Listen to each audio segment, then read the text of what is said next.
Hey, and welcome to the second part of the basics video series that I'm going to be doing.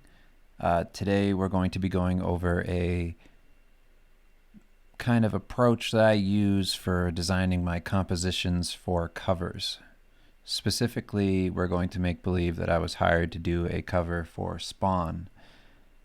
And this general approach, it's really kind of how I do all of my compositions. It's not limited to just comics. I do all of my illustration this way. The way that I design a cover would be no different than any other kind of illustration that involved characters and simple shapes and things like that. And unless it had like a big team image, that might be a little different.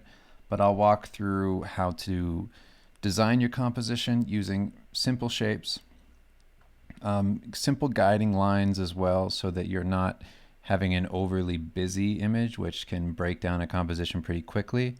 You want to make something that's quickly readable, as in when somebody looks at your image, there's no confusion as to what they're seeing, what they're supposed to be looking at, what the focal points are, and kind of the general idea of what you're illustrating. That should all be very clear. And you can get that by making sure that your composition is generally pretty simplified. You don't have to do a million things in this. You don't have to have there be like all kinds of crazy elements competing for attention throughout the whole thing.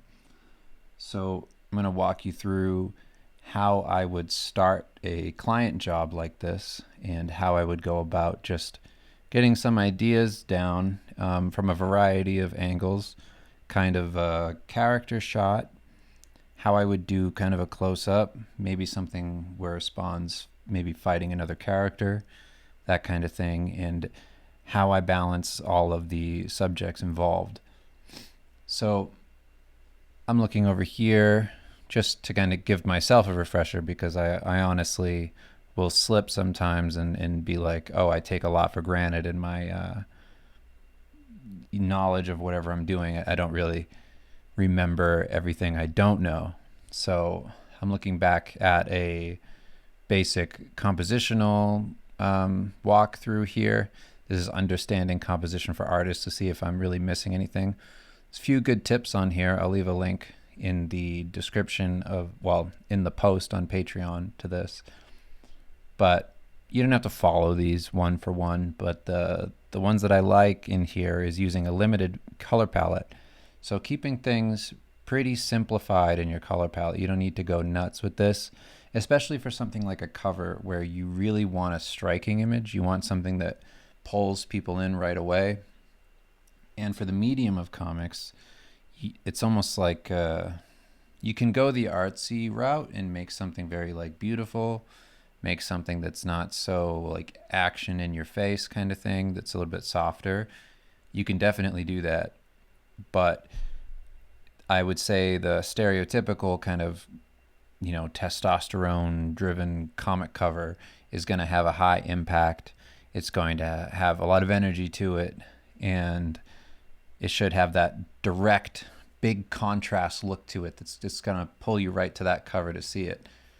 Although you can do a variety of things with this. This is just one way, and really just how I approach comics. I grew up reading comics in the early 90s, so I find that a lot of what attracts me to comics is that kind of high energy, old school Rob Liefeld, Todd McFarlane, Jim Lee, that like very flexing, screaming kind of thing that you see on a lot of those. And you probably notice that if you've looked at very much of my comic work. It's all kind of like that. So I'll touch on a few things in here that I think are valuable. So one thing in here that it says is reduce detail of unimportant areas, which I think is actually very important. So you don't need to overdo areas where you're not focused. So when you have a face on a cover, and let's say the face is the primary thing that you're looking at and what you want the person looking at your image to see, you don't want to then detail out towards the edges away from the face, thus drawing attention away from that face. Because when when you add detail in areas that are away from the main point of the cover, what it tends to do is create this guiding line over to it for your eye, so you end up going over to see, like, well, why is that so detailed? Why is it an area of focus? Why am I focused on that? Because that's kind of what it is.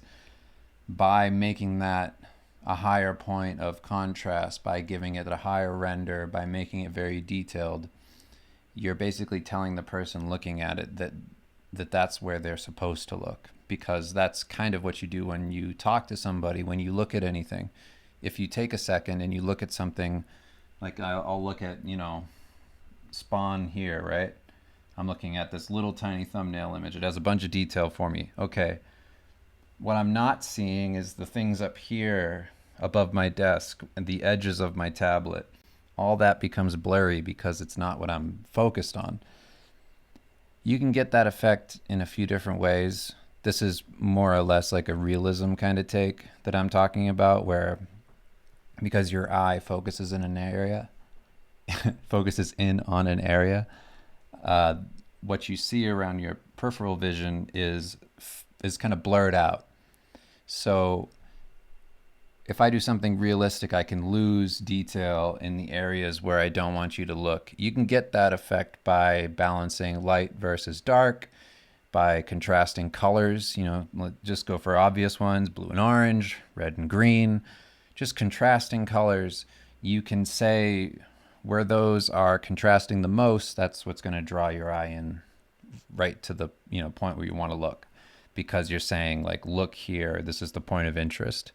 Because you would look at those places in real life. If you're in the dark and somebody turns on a flashlight, you look at the flashlight, like you see that high point of light.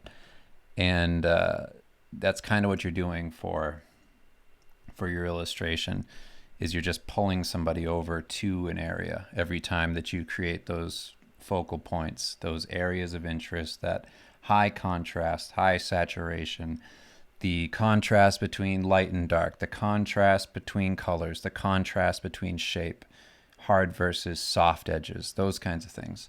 So I'll talk about that as I go through designing this image, but I wanted to get that out ahead of time, just so we kind of know what we're thinking about as we design this image. Composition is going to be a lot, as far as like in my composition, is going to be a lot about directing the viewer. So I'm going to use lines that point to where I want you to look. I'm going to use very simple, strong shapes so that there's that instant simplified read I'm talking about. And that should make a pretty interesting but kind of like compelling image to look at without it being too much, without it being overcomplicated. So hopefully we can get that across. So one thing you have to think about. Okay, so let's say you're doing a design of a character on a cover. You have to ask yourself, what elements does this character have that I can use?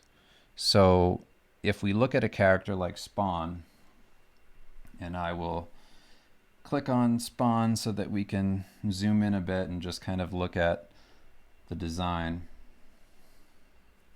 Well, here's just a toy, but if you look at Spawn, you can kind of tell that he has a few elements that you can pull from and use pretty easily. Number one, his cape. His cape is great because it moves flowy, floats all over the place. It's not like dependent on gravity, really. Like, you can kind of do anything. It's like a living thing. And then, so you can use that to kind of move the eye around very easy. It's kind of almost like a cheat for Spawn. And then you have the chains. And the chains are great because you can move those any which way. You can move the chains towards Spawn. You can wrap them around Spawn. You can use them as soft curves and things, or harsh lines for action. So it depends what you're going for. But he has a lot that you work with. And he has a very good design in that he has a lot of high contrast going on. So you got to play with that.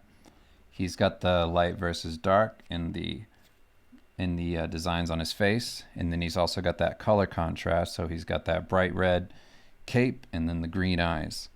So you want to play with all of that to the best of your ability to create the strongest image possible. Now for me, when I design covers for certain characters, I tend to go back to when I first saw those characters or when that character made the most impact on me, if they did, and I pull from that. So for Spawn specifically, I think back to when Spawn really first started coming into comic shops, and that's the Spawn that I remember. So I think of this Spawn here I have up on the screen, where he has that blue in his general black, whatever you call it, suit, living suit on his body. So there's like a lot of blue in the shadow. So I'm going to bring that into my Spawn, and then I'll go for a high saturation like in the old Spawn. I do like the more realistic Spawn. I just don't think graphically he pops as much as this very intense high contrast Spawn. So that's just my own thing. You can do whatever you want, but that's where I'm going to be coming from as I design this. So let's see if I can find a good dead-on reference for Spawn.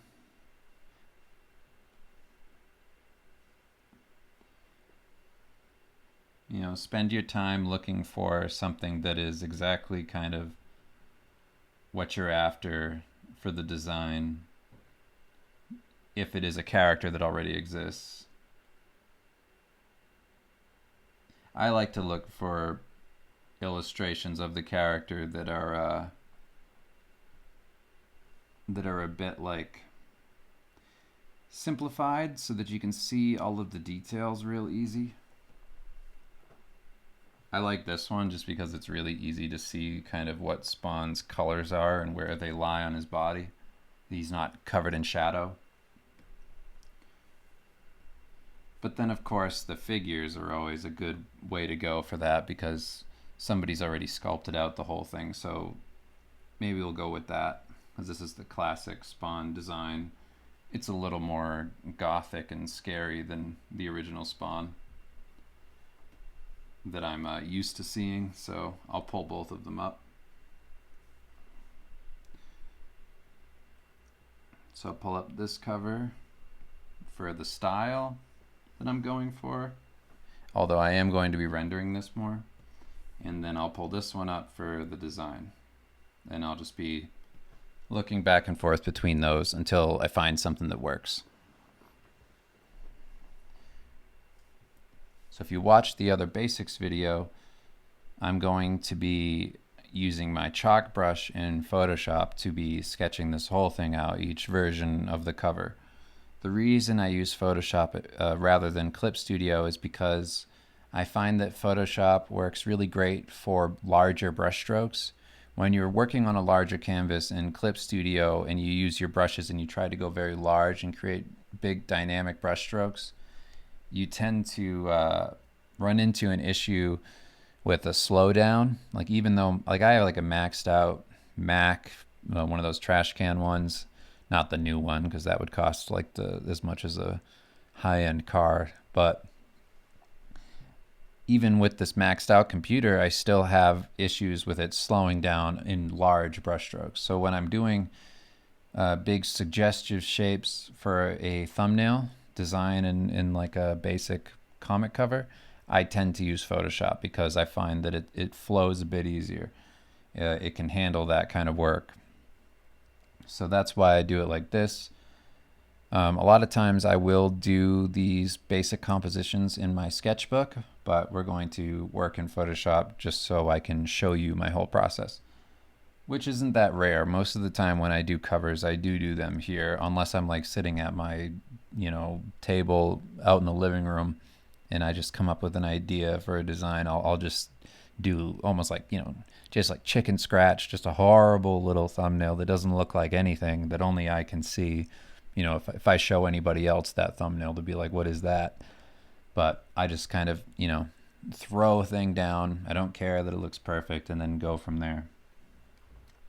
All right, so first of all, let's do a Spawn portrait shot, kind of like how I do my Venom stuff. So there's a few options you can go with here. You can go with a dead-on kind of thing because Spawn has a great shape with the cape, and I'll show you what that could look like, and I'll explain why I'm doing what I'm doing.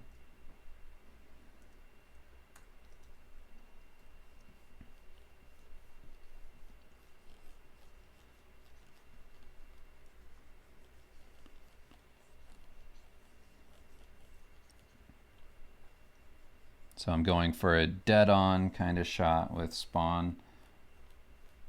I want to have his head kind of tilted down so that he looks a bit scarier. I'm going to light him from above with his head tilted down because I want the eyes to kind of be in shadow because they glow.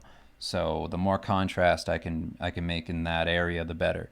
You're going to look at the eyes anyway because whenever you interact with anybody, you always look at their eyes. So the eyes are very important, and the more I can draw people towards the eyes, the better.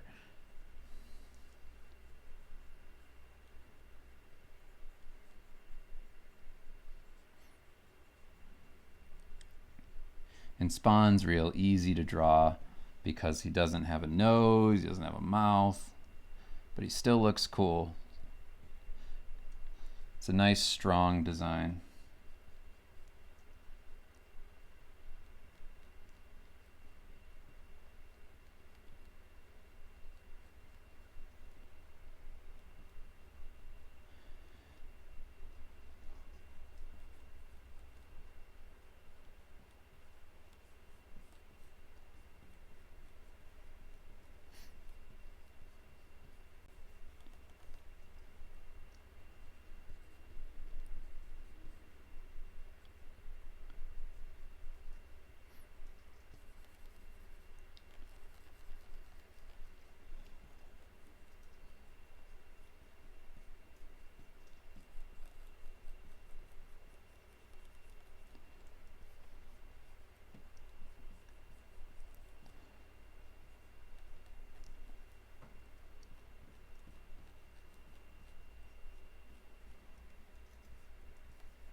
I do like in the figure that Spawn's head is very much accentuated by the bone structure beneath. It's kind of cool. It's kind of a cool idea for making him a little creepier without deviating too much from the original design.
Okay.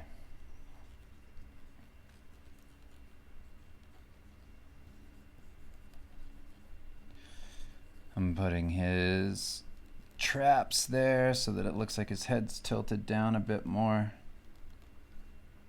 You gotta think about like how your body looks, you know, what that would be.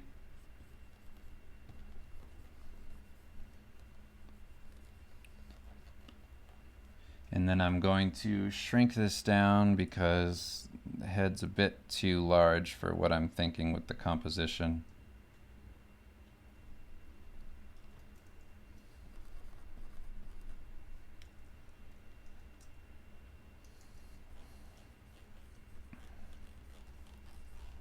Okay, so here was the thing I was kind of thinking of, is that I would do a big old triangle.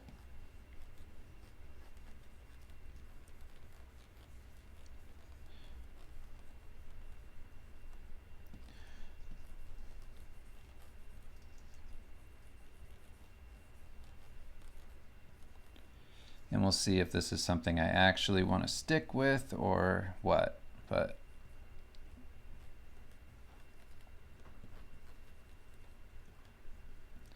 and then I'd have the skulls.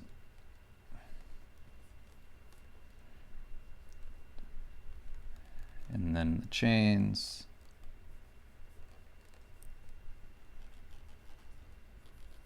And what I would do, so I'm trying to make the eye go completely towards the face. I want everything to go towards the face.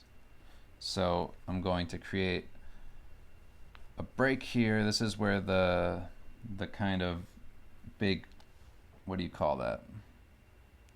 The collar of the cape. I want that to have its own defining shape. And then everything else is going to be the background cape, just going up like that, like he's just blowing in the breeze kind of thing, but also pointing back down towards his head. I could, you know, and I'm also leaving room for the title, so, you know, Spawn would be up here.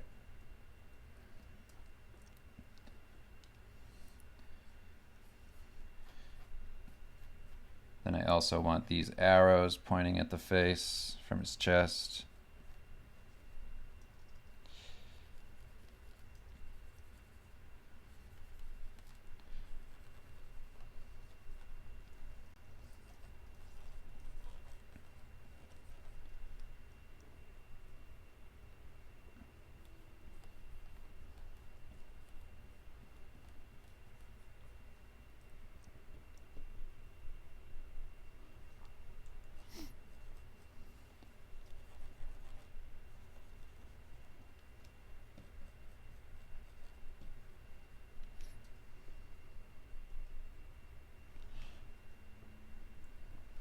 Let me flip the canvas now that I have a thing down and see kind of what I would change.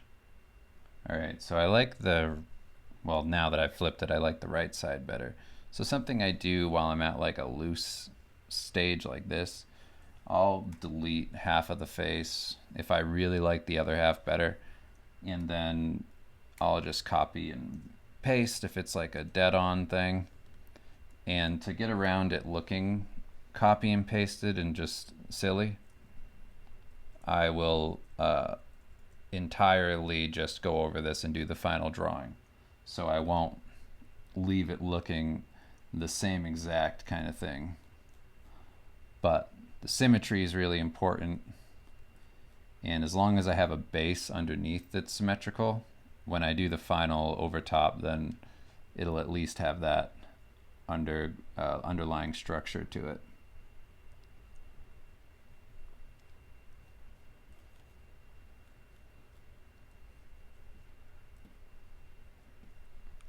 So I'll show you kind of what that looks like. So I take this, I just kind of, oh, another thing, by the way, if I want this to look like it's perfectly kind of in line, I usually will set up a guide. So I want this to be totally symmetrical. I'll set my vertical guide to 50% and just kind of look where he falls, and then adjust for that. Oh, okay, he's a little bit off center, so just fix that. And then I'm going to lower the opacity on this and draw over top that.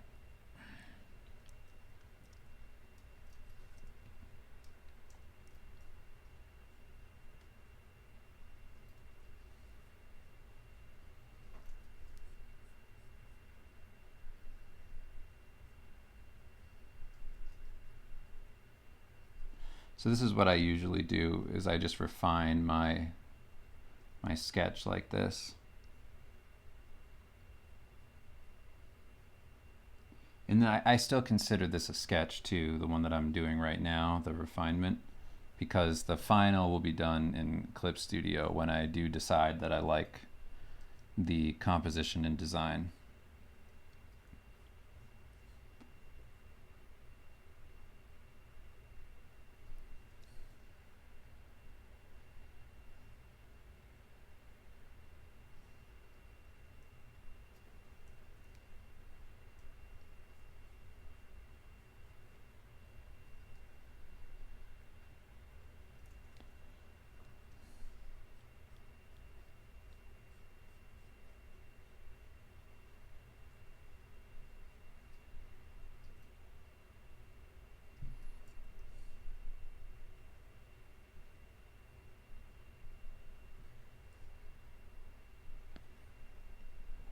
Oh yeah, this is a multiply layer, by the way. I just didn't set it there just then. So a few things that you can do, by the way, before I go too wild with this, and I can reinforce this just with a brush to show you. Okay. So the main thing I'm trying to do is create a bit of a mood kind of thing going on while also maintaining all those kind of action lines. So I want this to all feel dynamic in the way that everything's pointing to Spawn, and that even when things go down here, you get these areas of interest in the skulls, but then directly below the skulls, if you keep following these lines down, you end up hitting these lines, these arrows that still point back up towards Spawn. And that's what you want to think about when you think about a character, is like, what about their design can I use to put an emphasis on a composition? So you could do even more with this. Spawn has the thing where chains can kind of go anywhere, right? So I could do a thing where I could make the chains kind of wrap around him, lead into the face kind of thing. You could do that pretty easily. I'm doing this, by the way, this different kind of shape, because all of these shapes are very hard and they're all sharp lines pointing. So to contrast that and still maintain that flow going into Spawn, I would use the chains in the flowy way. So they would still all kind of spiral towards Spawn as the center point of the illustration, but they would also add a contrast to the general shape language that's going on. But it's not too much at once. There's like 3 elements there, so you don't want to deviate too much from that. You don't want to overcomplicate it. So just something to keep in mind when you're designing this.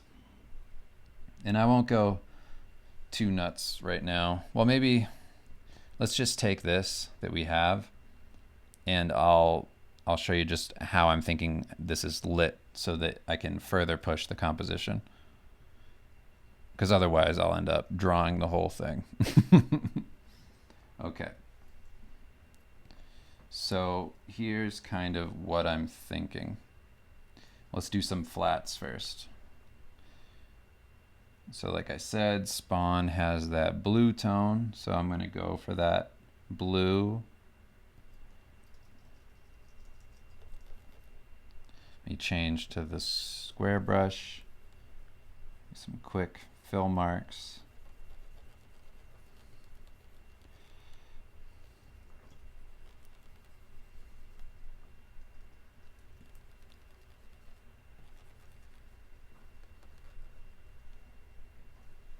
And then I'll make a layer beneath that. And this will be all of the reds.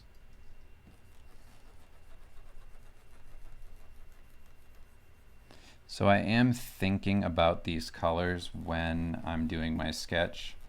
I'm thinking about what their shape's going to be, how it's going to help reinforce my composition by directing the eye, that kind of thing. And then the next part will be the eyes, which is kind of an off-white.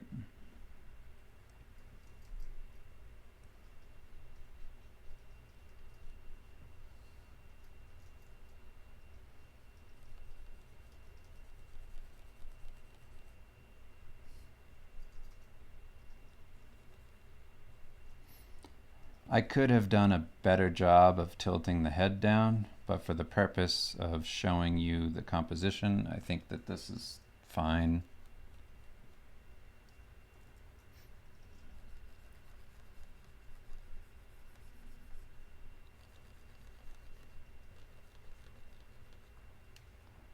I'll just put the skull's color on this as well.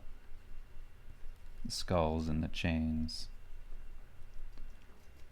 And then the green of the eyes will sit on a layer above this.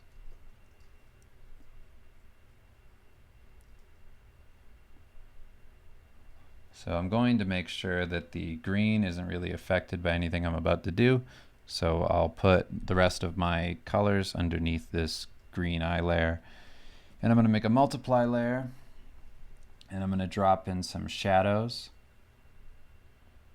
So sometimes what I do, if I'm not exactly sure what I want my shadow color to be, is I'll just choose a lighter color. Like in here, this range, I don't really go much lower than that for shadows when I use multiply layers. And I'm just going to block in that overhead lighting.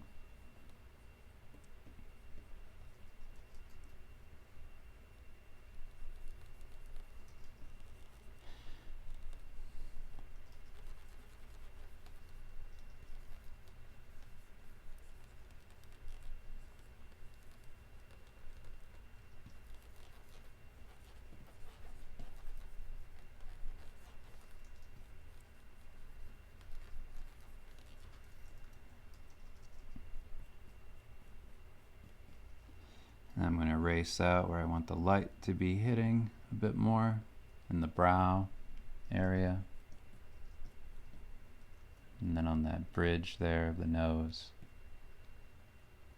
Okay. And now I just play with colors. So I'll go to Image Adjustments, Hue Saturation, and I'll just play with what that shadow color could be. And then I fall back to the obvious. Of course it's purple, that makes sense. That works with all of Spawn's colors.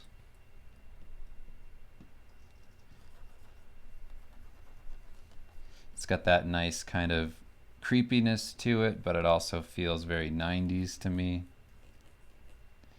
And the purple complements the reds a bit. It's kind of nice. And I'm going to use my eraser to create some highlights in the cape just to reinforce this. Keep in mind when I'm doing this, I'm creating arrow shapes. I'm creating arrow shapes with the light. I'm always saying, look here, look where I want you to look.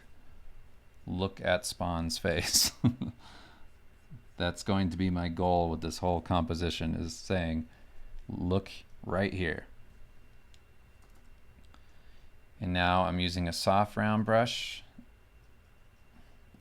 and I'm just losing a bit of the bottom light because I don't want you to look down there too much.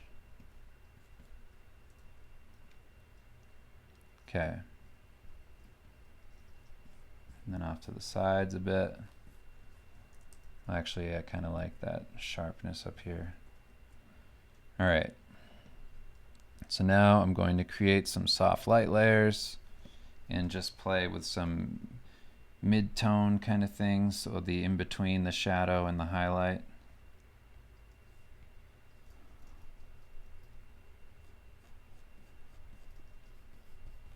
See if that's going to do anything. I'm kind of bumping it up a bit. It's going to go a bit darker.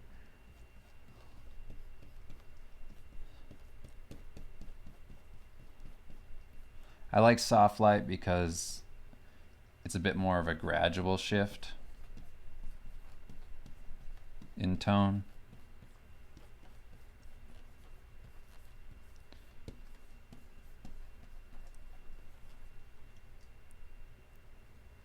See how that created a bit more contrast, a bit more unity in the colors, but it's not as stark as multiply or overlay, so it's kind of nice. I'll make another soft light layer, and this time I'm going to drop into maybe like a dark red. And when I'm doing this, I'm kind of just thinking of a thumbnail thing without this being perfect. Like, I don't need this to be the final colors. I don't need to have my layers all sorted out to be perfect for painting. This is just a reference image for me for later. So if they go for this, you know, if we're talking like we're actually going to get the job, then I use this as a reference for my colors. All right, so another soft light layer, except now I'm just using a brighter blue for more of that light from above. Brushing that into the reds as well.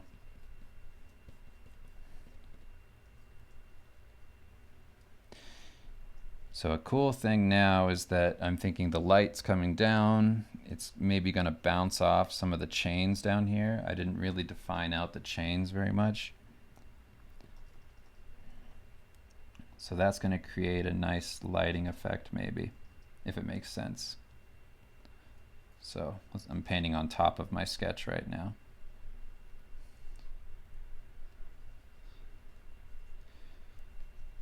So Spawn's head probably casts a shadow over some of this.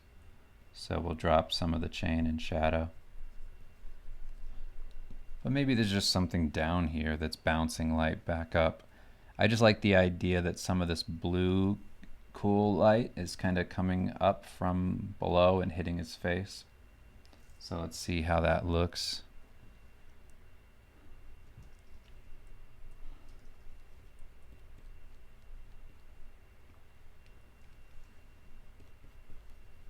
I gotta choose a bit of a softer brush. I'm using that Jamie Jones brush, one of the links that was in the previous basics video.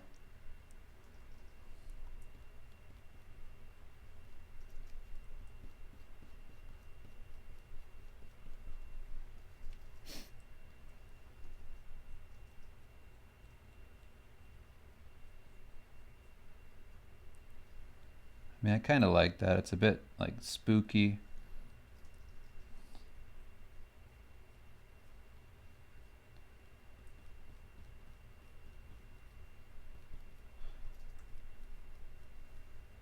I also want Spawn to have a thicker neck than he currently has. His neck's pretty skinny.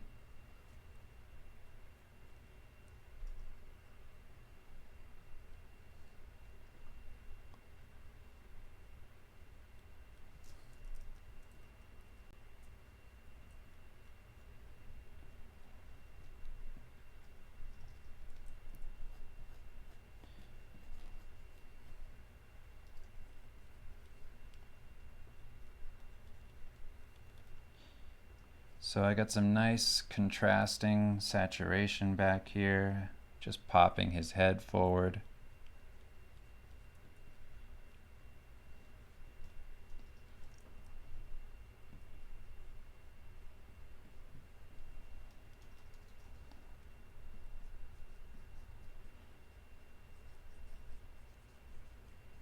Now I'm going to add some more shadows between the capes because I want to add more of that arrow look coming down. Turn the opacity down on my brush a bit to 40%.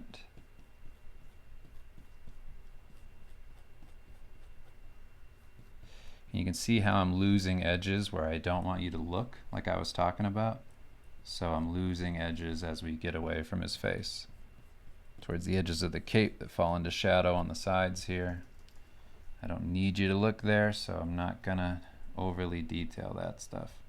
I'm just going to detail the edges of it here, so I can reinforce that triangle that I like. I want him to sit in a simple shape. So he's sitting in this kind of arrow triangle thing.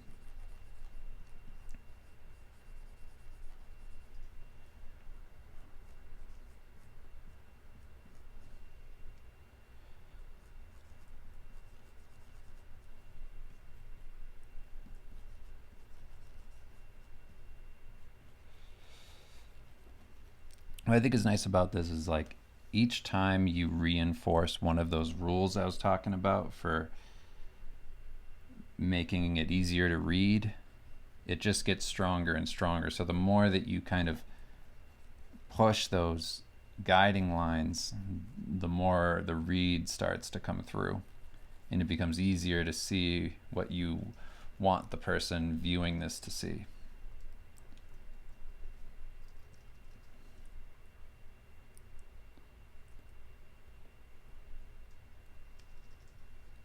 Okay.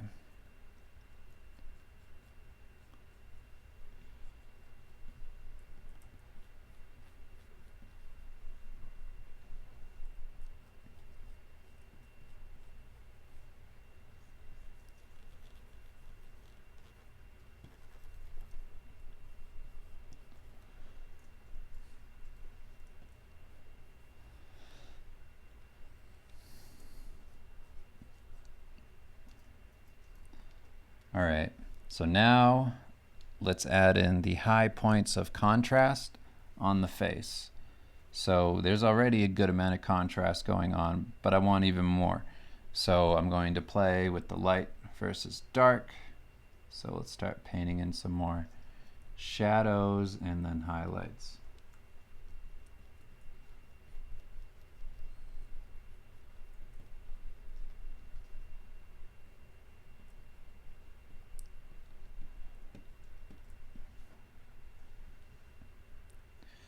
Bump up some highlights here. Oh, that's not what I wanted. The wrong color.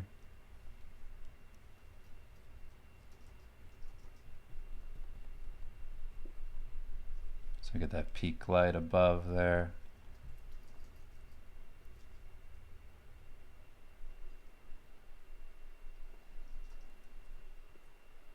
Might be a little too bright, or at least a little too blue or something.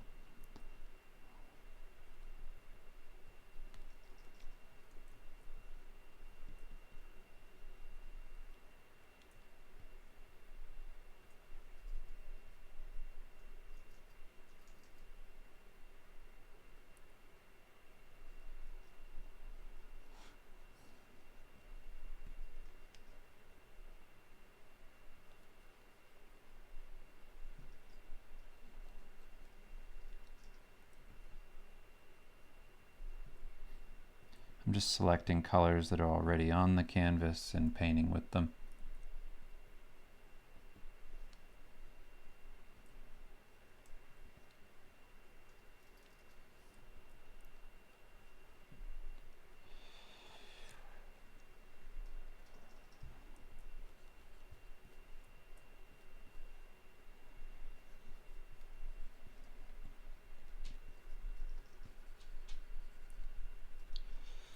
Okay, so now we're at a place where it's feeling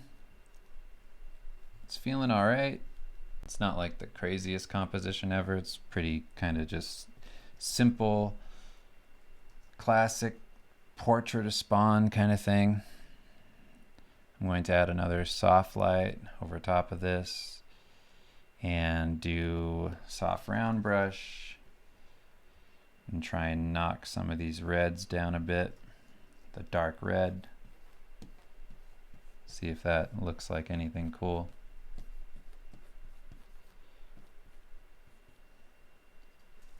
Maybe add some of that to Spawn, see if that does anything. Not really. I don't think it needs to be on Spawn. But it added a bit more saturation to him, which is nice. Okay.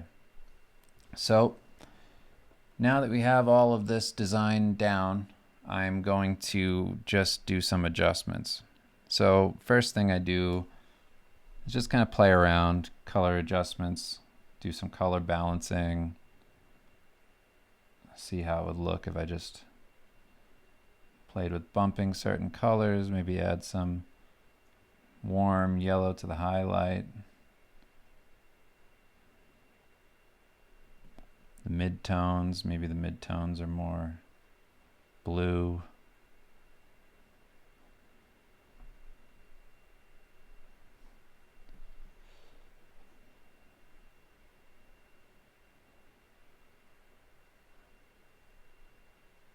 Trying to find something that just looks cool.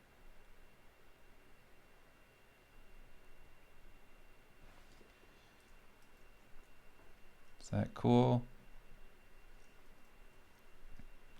Maybe a little less than that. And then I'll do like a selective color.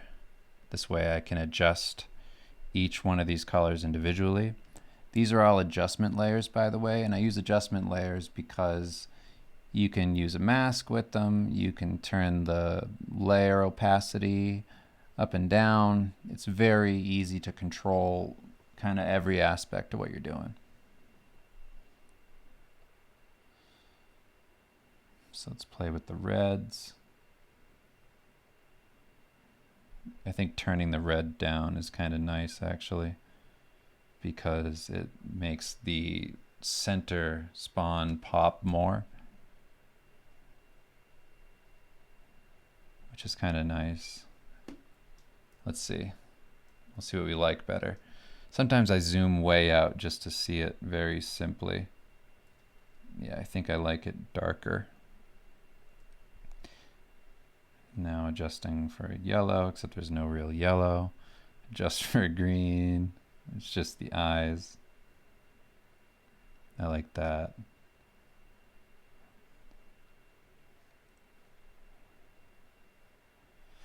I want the eyes to be pretty intense. I'm adjusting the whites now.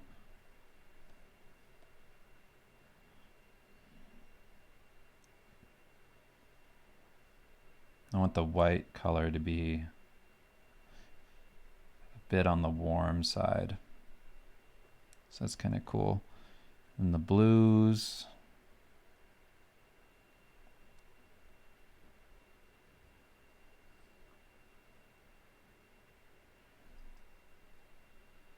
That's kind of cool.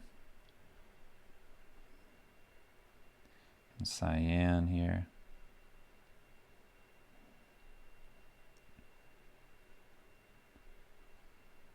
All right, now let's look at kind of the before and after here. So there's certain things that work, and maybe, well, let's look at it zoomed out. I think a bit more of the red could come back. So I'm going to click on the mask. I'm going to use my soft like blending brush here, set to about 30% opacity. And now I'm just going to brush a bit more of that red in by masking out what I just did, masking out some of that adjustment layer. So I'm getting some of that bright red back. This is the bright red, it's kind of nice just to have everything be so saturated.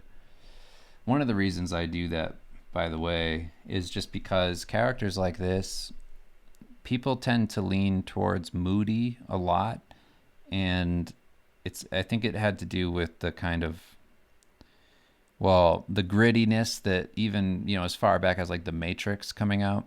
When that came out, everything ended up becoming kind of dark and gritty. Same thing with like The Dark Knight. And a lot of the characters that are scary or lean towards being villainous, scary monster characters, even characters like Spawn, they tend to lean towards things being very dark and gloomy. So I personally, I think that that's very obvious. So and again, use a word in art that I feel applies also to standing out as an artist, I like to contrast that with very vibrant, saturated colors because I don't feel like people use them when they approach realistic art in characters like this, where I think that those saturated colors really help. Okay. So I think that that's looking pretty good. And the last thing I'll do is just add in some simple lighting effects. I'm going to use a soft round brush, set it to like 10% opacity. Select the highlight up here. Just kind of create like a bit of a glow. Select the white of his, whatever you'd like to call it, the organic matter on his mask that creates the eye parts. I'm going to bump that up. Then I'm going to make his eyes glow.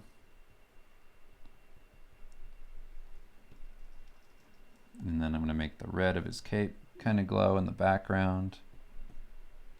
Same thing in the foreground.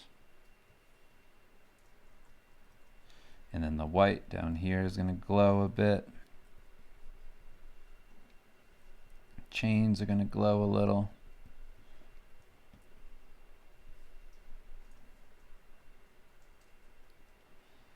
And I'm going to add a bit of an effect to the eyes here with my chalky brush.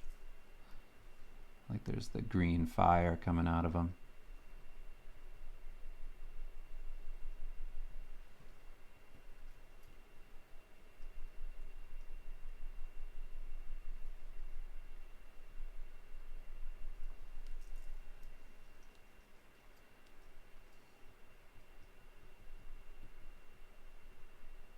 I'm going to erase some out.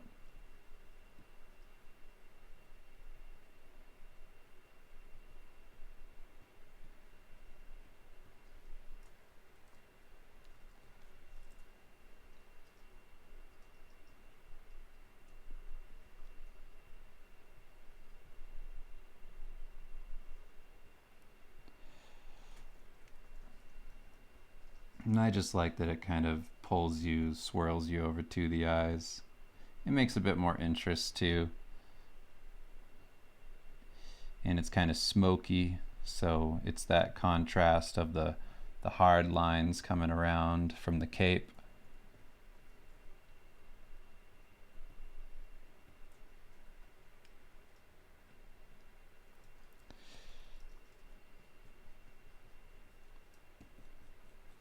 I can't tell. It might just be better to keep it simple like this. So yeah, this is one simple composition for Spawn. And now I'm going to do a couple more that I'm going to do it pretty quick. So I'm not going to explain it the same way I just explained that in depth, because I'm going to be using all of the same principles but with a bit more going on. So the first one I'm going to do is going to be a Spawn kind of action shot, and the second one I'll do is more of like a battle kind of thing. And I'll do a draw over afterwards to show what I was thinking when I did it as far as the designing lines and the compositional shape and all that.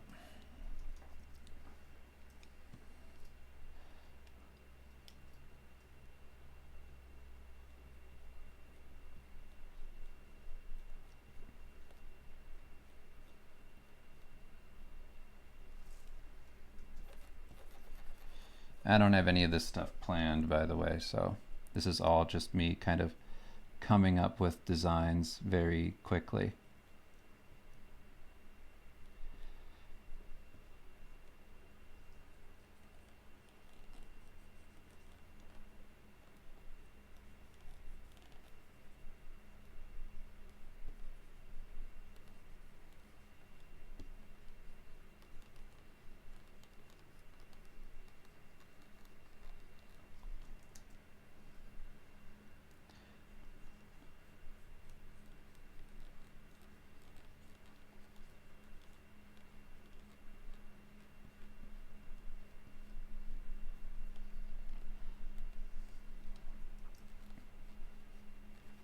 This is one where I'm kind of thinking of the one that I have open, that classic Spawn, almost like Spider-Man pose.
This one I'm kind of thinking like a Spawn homage to Platoon.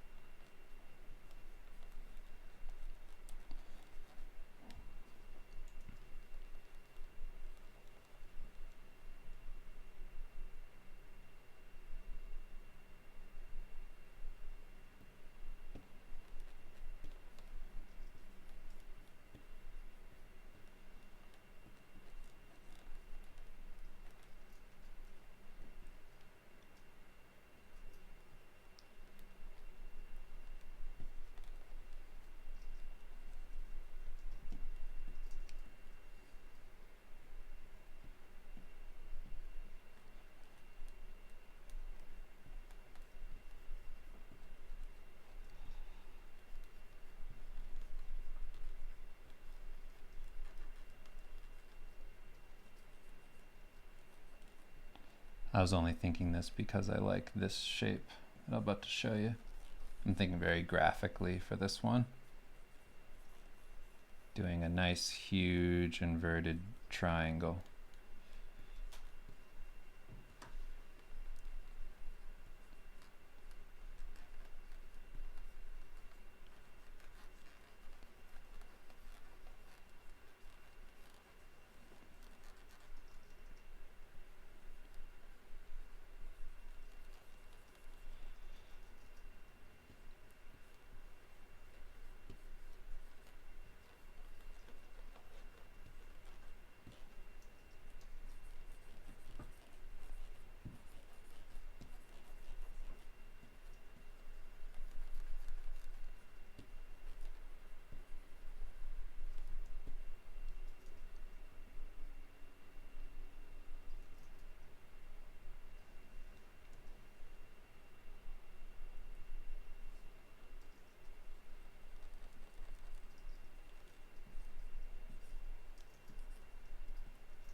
Okay, this one's kind of cool.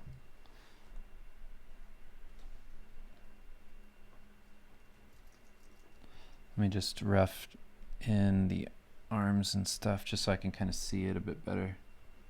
Let me do the head first.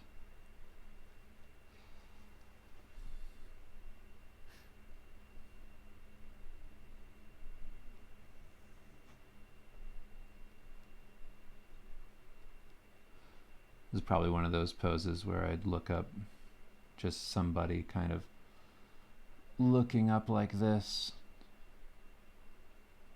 so I'm not messing it up in this kind of pose. You know, just literally look up the Platoon cover and make sure I'm not screwing it up some.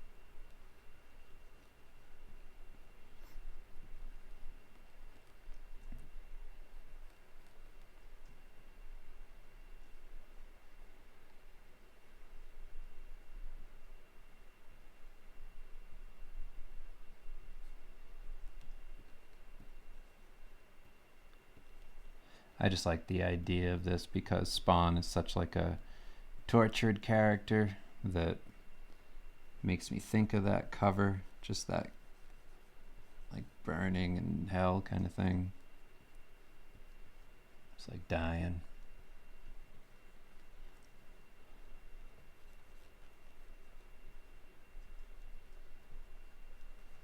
And this sketch isn't perfect. I'm just trying to get some shapes down so that I can see it better.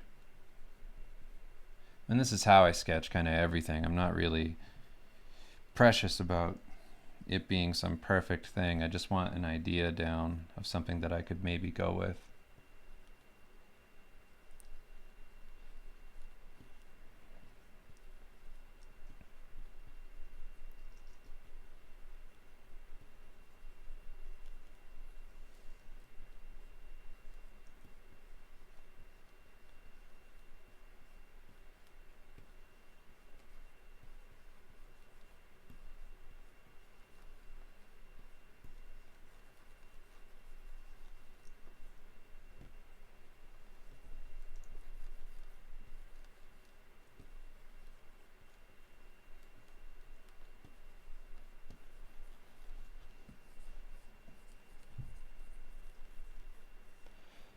So I got locked into the idea that the shape of his cape would be a big triangle.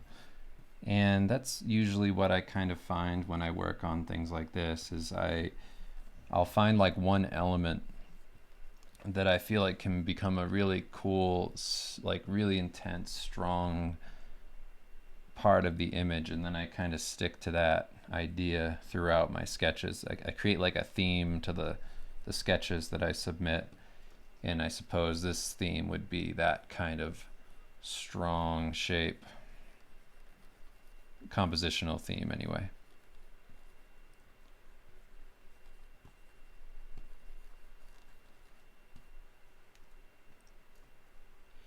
So if I try to do a multiply, and I can just kind of reference my other one a bit.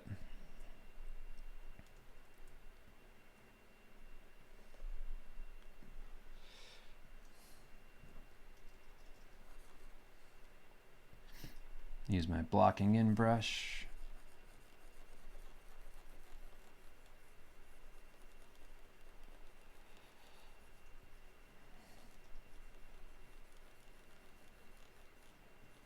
So there's my Spawn. This one could actually live in that red space. That could be kind of cool. Just some big, crazy shape there. And then the other cool thing I could do now that I'm kind of looking at it is create this kind of feeling like the chains are like intestines flying out of them. Like maybe he's being like tortured kind of thing. Yeah, that's not a bad idea.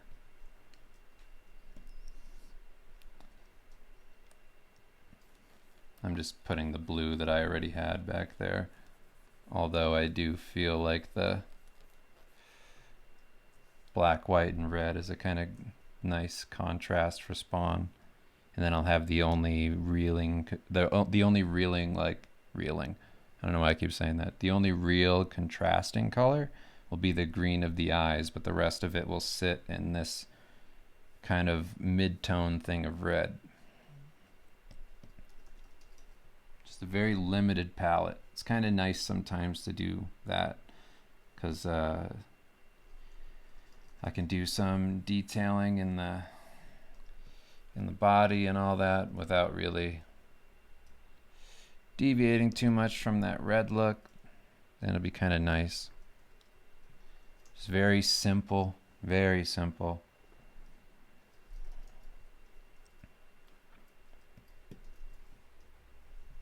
Maybe the shadows of this will be the blue of his body, something like that. Trying to think of how I can get his colors back in without changing my idea.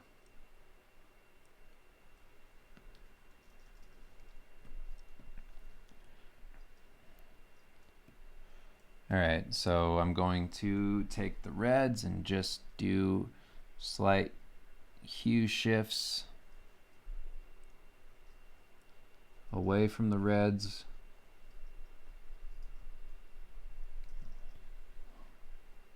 See if I want to do that.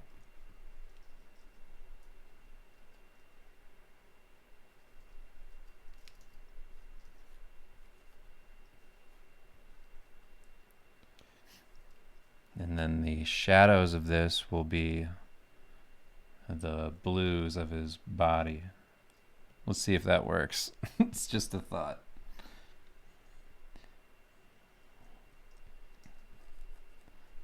I'm probably going to have to draw them in as that harsh blue, so I won't do a multiply layer. Let's just select his body, go down to like a blue, and see if this looks like anything.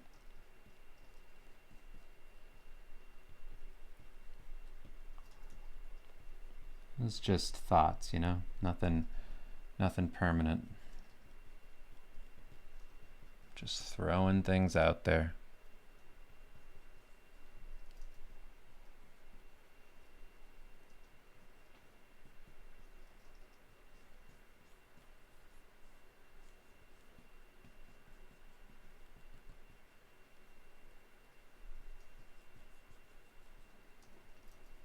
It's kind of cool.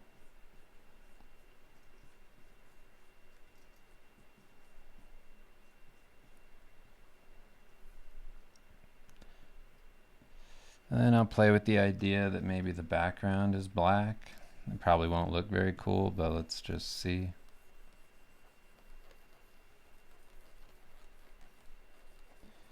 I think as long as the background is like a simple thing, then it'll work. Not that, but maybe just something a little different than what it currently is.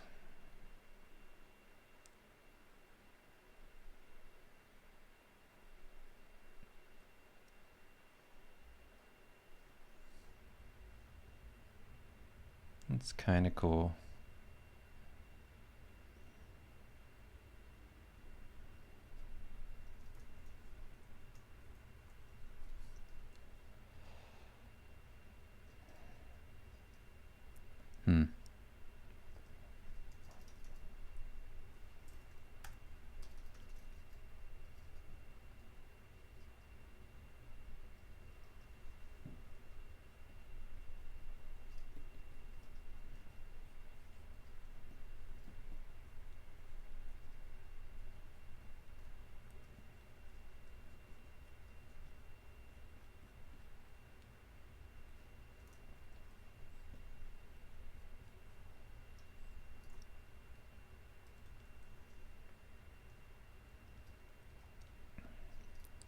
Maybe if we like light them on both sides by this purple.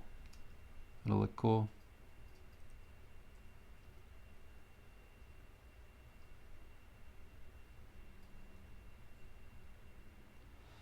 I'm just trying to think of ways to stay within the colors that are there, but also contrast them so that the character pops.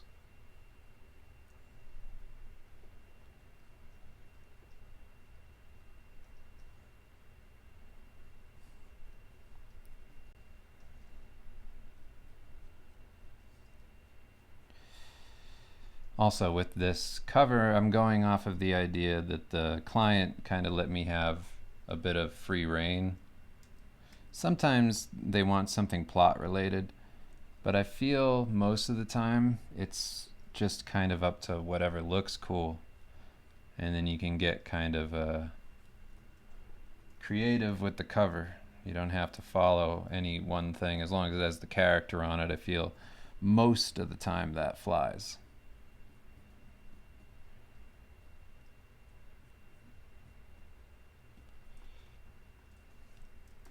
I mean, this is kind of cool. I don't know if it's something I would 100% stick to, but it's not the worst idea.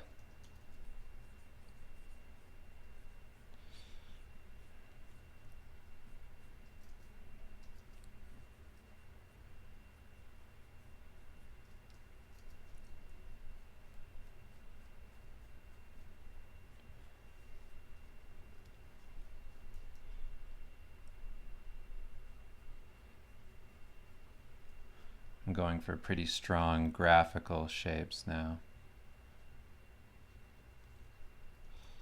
Thinking now that I added that black to some of the background that that's going to look pretty cool if I were to bring that in more.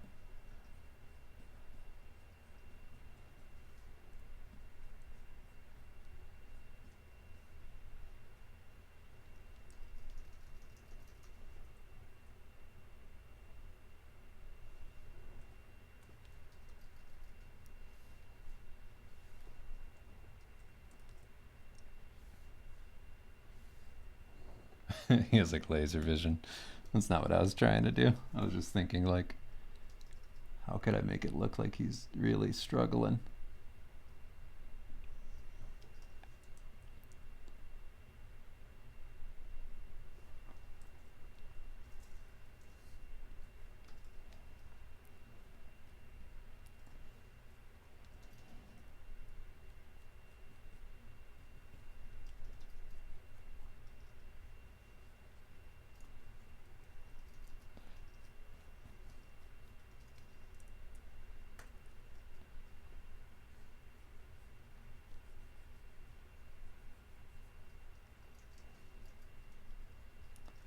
I think kind of the key to this is keeping these very strong graphic shapes intact. Now that I'm like looking at it, I think that that read is going to look much better.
his head's tilted back a bit more than I'm actually doing the rendering for, so it doesn't look as dramatic.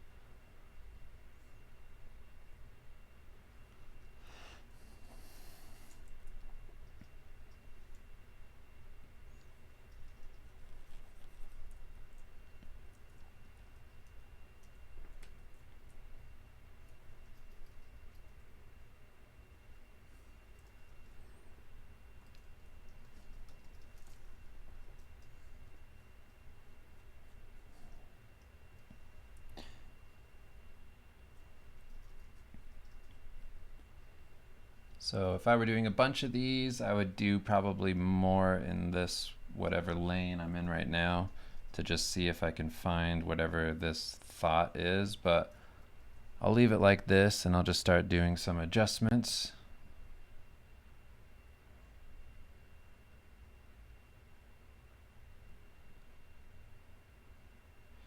I do spend a lot of time in this kind of area because you're going to spend a lot of effort in the end drawing and rendering this whole thing out. So you want to make sure that your sketch is something that you want to work on.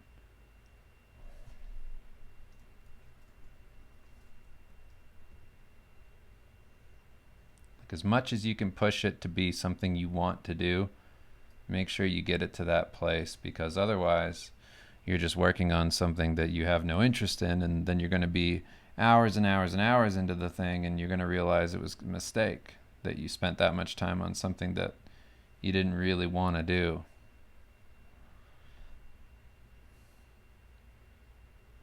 And I don't submit sketches for work like this if I don't like them.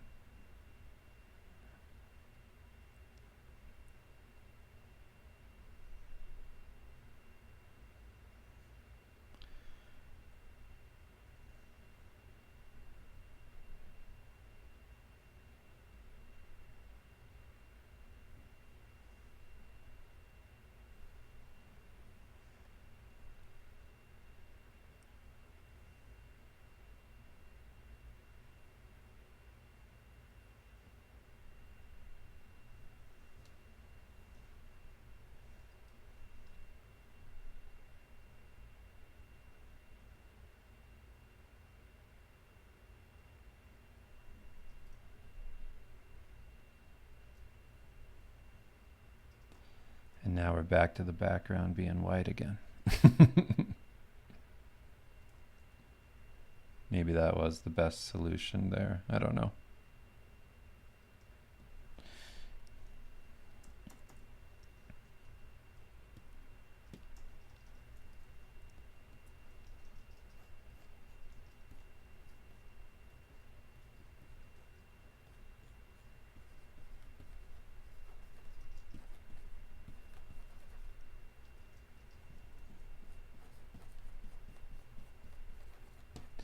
And this here I am doing that same thing where I add in some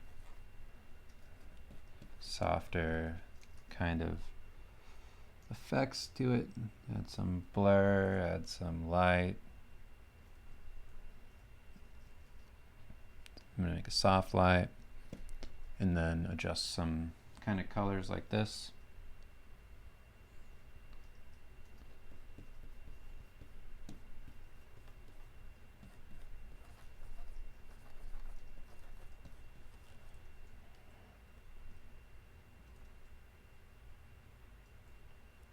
Okay, so we have this little composition. Not my favorite thing, but it's not the worst either. It's fine. I would do more in this world if I felt like I had more ideas about it. But as a singular character illustration that's pulled out to show more of the design and still be an interesting composition, I think it's fine. So I'm going to go in and show you what I was thinking. All right. So the first thing I think is a really simple shape.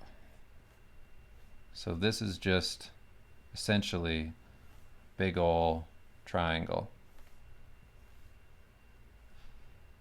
I have his body here.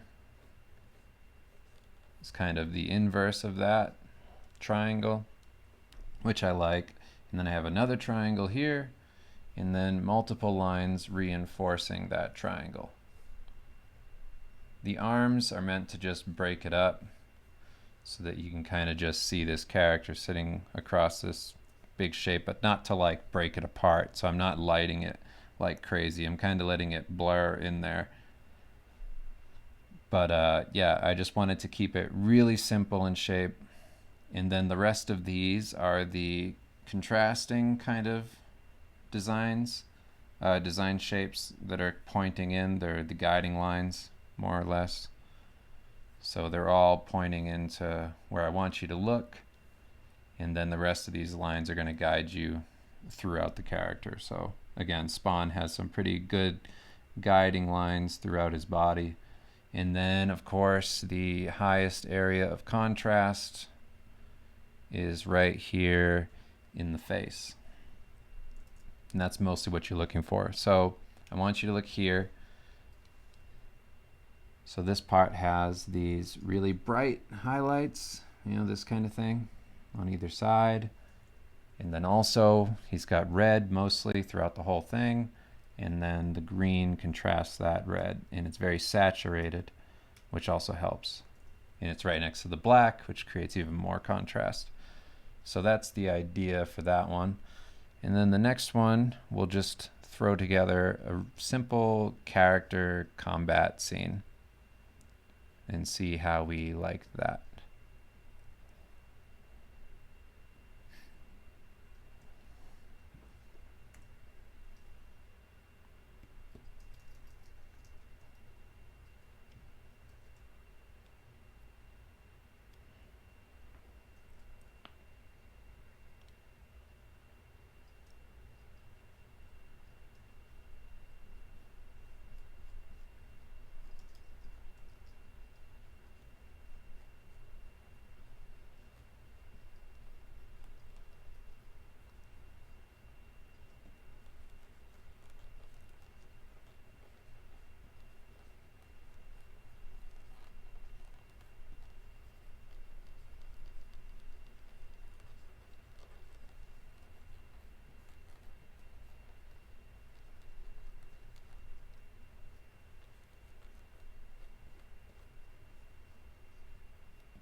Let me take a quick break so I can sneeze.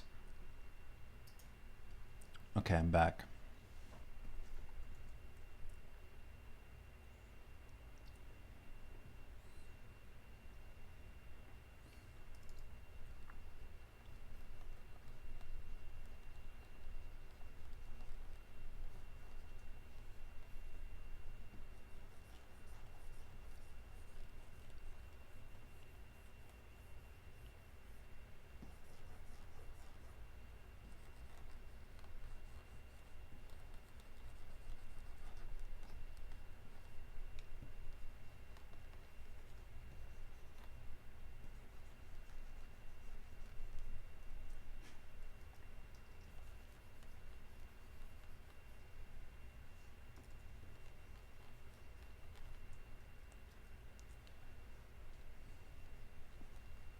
Okay, so I got Spawn kind of lunging down, and now I'm going to reverse this here, go upside down, and then draw the other character. What's the other character's name? I can't remember. We're gonna have to Google it. Spawn enemy of the state.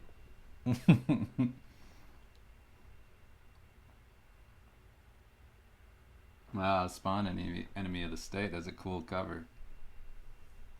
That's not what I meant to do. That's a pretty cool cover.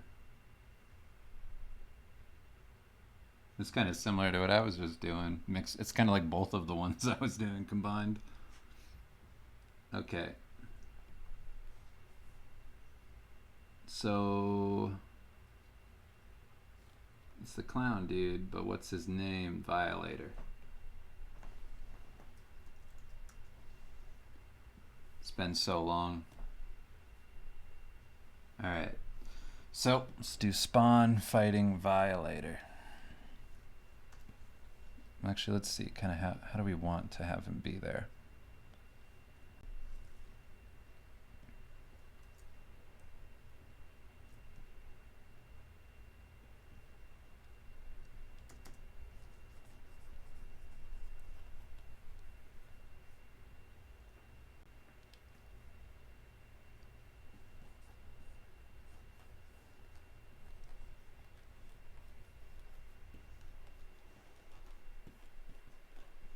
I personally like when Spawn's chains are going everywhere. I think it looks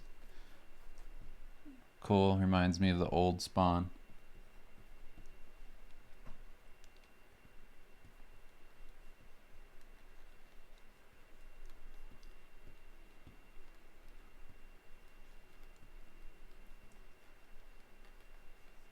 So I wanted to create something that's in mid-fight between Spawn and Violator. So they're both maybe falling off the edge of a building, so I can get a lot of action in there. Violator's falling down and reaching up to get Spawn.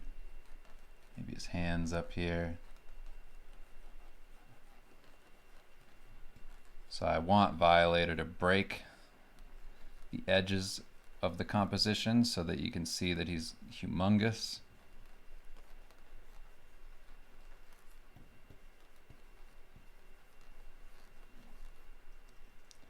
And I want this to feel a bit chaotic.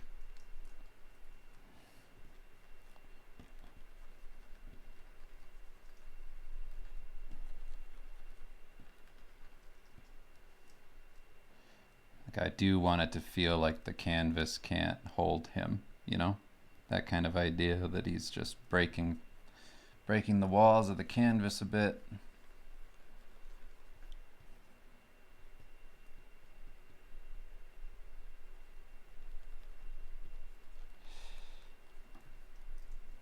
All right, so this might look like a big mess, and who knows, maybe it is.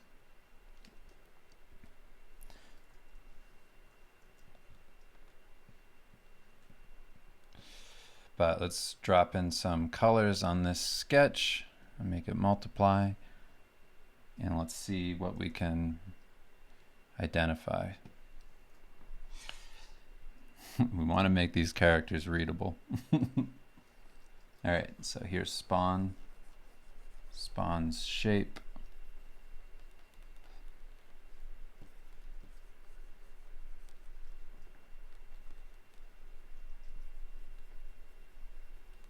I'm also trying to keep this relatively short. I don't want to give you a 2-hour video you got to look through to see all of the different kinds of compositions, because I do want to include three different types of compositions, but I know that a lot of you probably, or some of you maybe, don't have time to invest in just looking through a huge video. So I will do this one relatively quick and then give you my ideas about two characters kind of fighting crazily in a composition, and how I think about that in terms of shape, design and movement.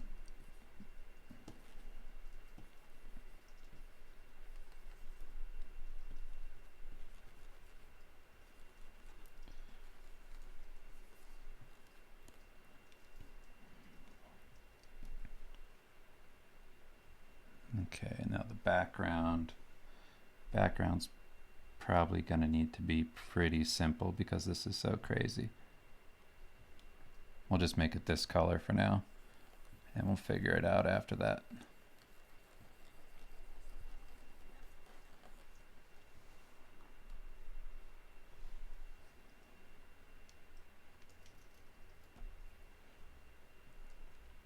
Make a clipping mask, spawn.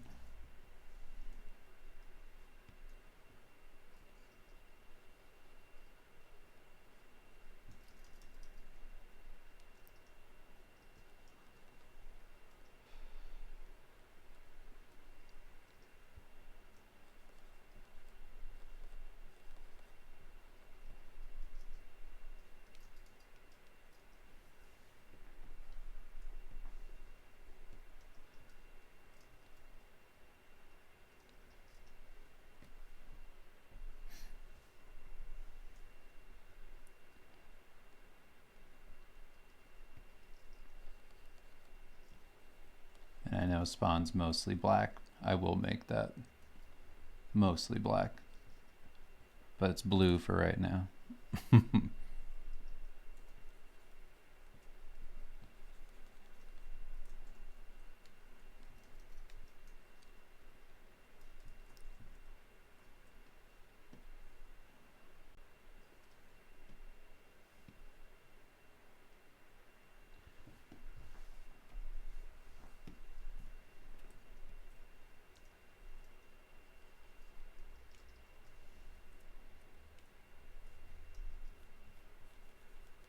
So I'm giving Violator some of the same colors as Spawn, just to keep it pretty simple. I don't want to introduce too much new information to something that's this intense.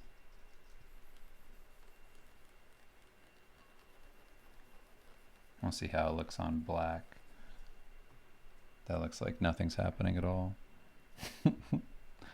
Okay.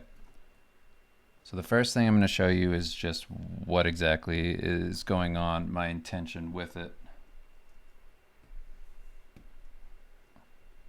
All right. So here's what I think about when I do these character engagement kind of action scenes with a couple characters fighting. So I think of their eye contact. So they're both looking at each other. I have this moment that's about to happen. They're about to engage. They're about to smash into each other. I don't do a connecting hit. I don't do like the immediacy of something like happening. I do either, and this is something that a lot of illustrators do, I either illustrate the moment right before the impact or right after the impact, but never that immediate thing because it's kind of boring. So you want that tension of something's about to happen. So that's what I'm thinking about here, is they're about to connect, something's about to go down, and then I'm doing these shapes for the characters. Okay, so Spawn, in this one, he has a lot of flowing shapes. So Spawn has this flowing cape. He has a lot of these flowy chains going around. He doesn't have any extended limbs really. They're all kind of bent, and he's kind of bent. He's a bit more majestic looking versus the character, the Violator, which is going to be spiky. I'm going to make sure that Violator is nice and spiky. He has like extended limbs. He's very like taut, and everything's kind of just like very intense and rigid. So you want to create some characteristic contrast between characters fighting, especially if one of them's supposed to be good versus one of them being evil. How can you further emphasize their difference within your illustration? that's something that can help real easy. And you might think like that's not something you see, but you do. It's just a background kind of thing. So when you're looking at a character on a cover or in an illustration going against another character, there's going to be, if it's a well done illustration, it's going to be something that's layered. So it's not just going to be, oh, that's a bad guy, this is a good guy because I know their character. There has to be something about the characters that makes you think, oh, that's probably the good guy, it's probably the bad guy. So the rigid, spiky, red eyes, all that, that's indication of a, bad guy. But also Spawn kind of looks like a bad guy. So how can you manipulate Spawn's character to make them feel a bit softer than the enemy? And so that's kind of what I'm trying to do here, is to make Spawn look a bit more graceful versus Violator looking a bit more chaotic. Like Spawn's looking like a graceful Spider-Man kind of pose, and then Violator, he's breaking the frame, he looks clumsy, he's long and lanky and sharp and rigid, and he's very intense. So that's my mindset going into designing something that feels super complicated, in trying to make clear indications of difference so that you can discern between the two. I want to create a read that's easily seen. I don't want it to be too much. And the other thing is, I want to create a solid, simple shape. So Spawn is really just this like spiral shape. That's it. And then the rest kind of pulls into that spiral. And then I want Violator to be pointing to Spawn. So that's what these horns are doing. They're going to be pointing at Spawn. I want you to look at this place. And then they're looking at each other, like I said, so that guides your eye back and forth.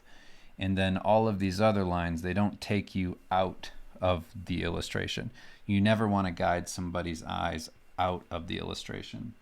You never want a character on the side looking outside of what you're doing, because when you do that, you're basically telling the viewer to also look out there. So keep everything inside. Keep all your shapes pointing to what you want. I can further do that with the claws coming down on Spawn, and do that on this side as well. And then the body will also kind of curl back towards Spawn. So you want to have as many things working for you that simplify your image as possible. Because if you have everything pointing in all different directions, you're going to guide people to look in all those different places. Whereas if you have everything pointing to one direct location, and also doing that through how you balance your colors, how you balance your contrast, like I talked about in the previous ones, you can make something that looks really crazy and make it simple.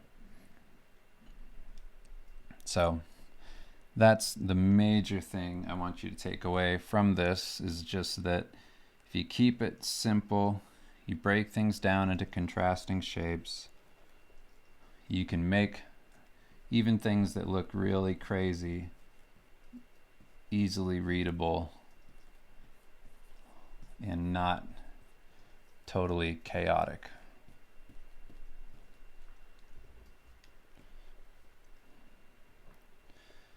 So I'm creating a clipping mask on top of Violator here. It's a multiply layer as well.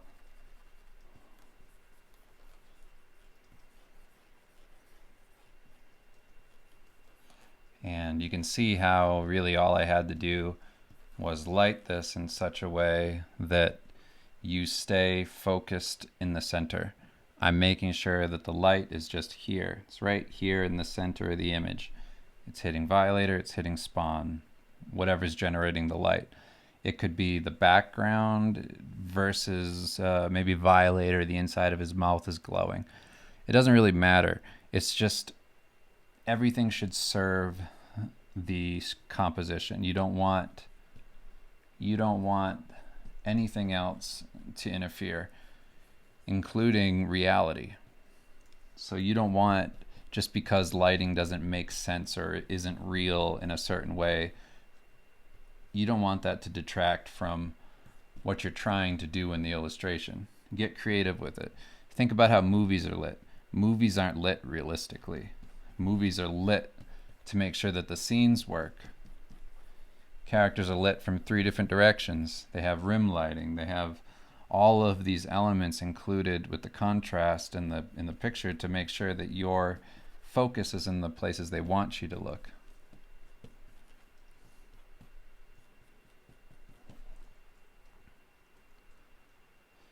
So, yeah, I think that'll just about wrap this up. I would have loved to have gone in and fully illustrated this scene, but after doing a couple of them, I know that this video will end up being like 2.5 hours. So I hope that this was helpful. I can, of course, go into more detail on compositions, but for now, I have these 3 for a simple thing on how to take Spawn and make him, you know, fight a guy, be alone, have a portrait shot, just a few different ways to use the elements of the character to create a composition that works. So hopefully this was helpful. If you have any questions about this, or you have another example you'd like to see, please feel free to leave a comment on this post. And yeah, I didn't do really anything stupid this time. I didn't draw a silly skeleton, so my apologies for that. I kept it pretty serious and straightforward.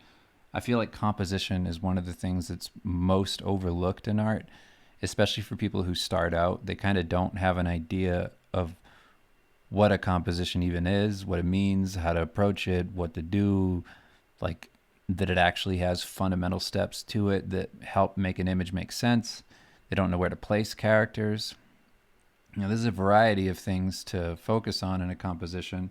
You know, there's some things I didn't even touch on in this that are pretty vitally important to it.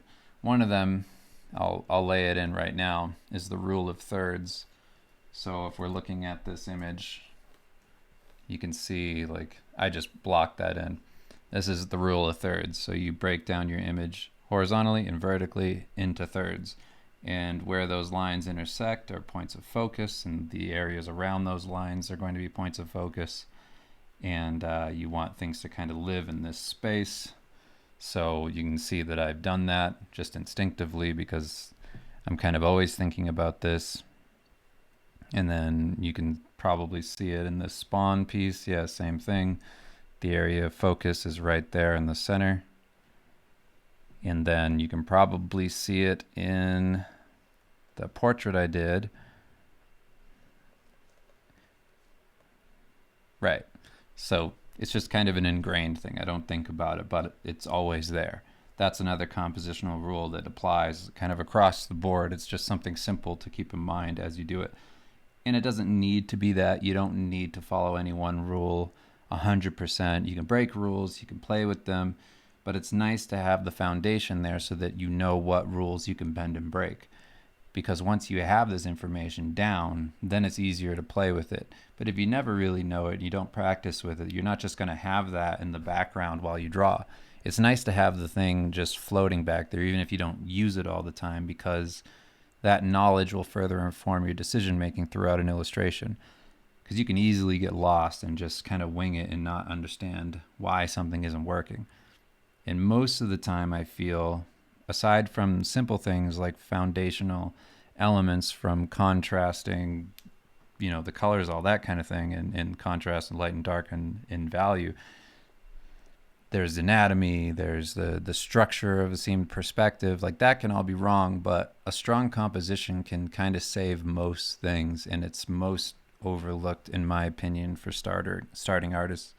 So yeah, if you want to know anything else about this, or you want me to show another kind of idea of composition, I can do that on a comic page. I can do that on a, you know, I've done it on Magic Card. You can watch that Magic Card illustration series I put out here on Patreon.